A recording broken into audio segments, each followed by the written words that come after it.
Existe-t-il une justice à deux vitesses? Le 16 décembre 2011, Jonathan Hernandez décède sur le lieu de son travail suite à l'effondrement d'un mur de 9 mètres de haut. Le jeune manutentionnaire, alors âgé de 20 ans, était employé par l'agence d'intérim Start People pour le compte de la société Exapac. 4 ans après, la justice n'a toujours pas rendu son verdict et laisse sans réponse et dans la souffrance sa famille. Nous souhaitons ardemment, tous les jours, à toute heure, à tout moment, à chaque seconde, que la justice nous convoque une bonne fois pour toutes pour instruire cette affaire et faire avancer ce dossier.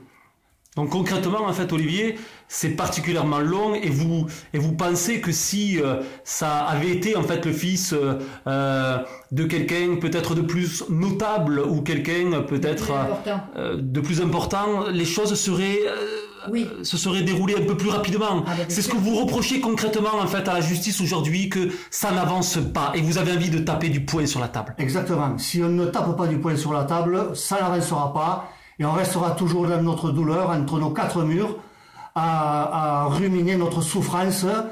Et la justice ne passera pas. Et ça, c'est inadmissible. Nous ne pourrons pas accepter qu'un pauvre gosse de 20 ans n'intéresse personne à ce point-là. Jusqu'où êtes-vous prêt à vous battre? Jusqu'où êtes-vous prêt à aller dans ce dossier? Jusqu'au bout du bout. C'est-à-dire, je peux...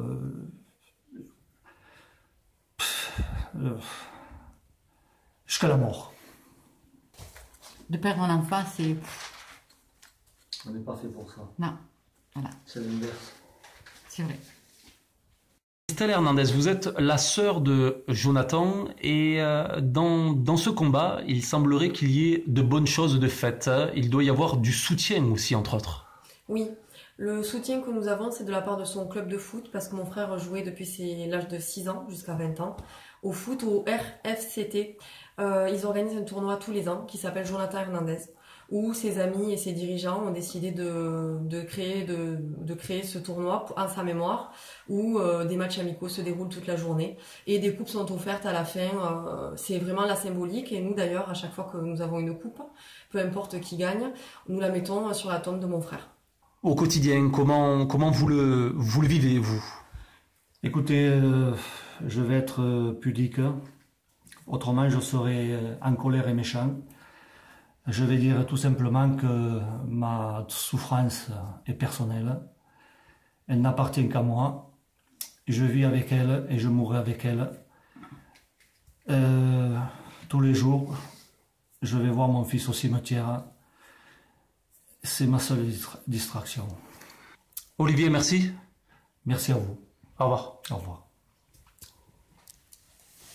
À ce jour, la famille Hernandez attend des réponses claires et précises. Ils attendent également un verdict, qu'un jugement soit rendu et qu'un coupable soit trouvé. Une page Facebook en soutien à Jonathan Hernandez existe. Elle s'intitule « Hommage à John Hernandez ».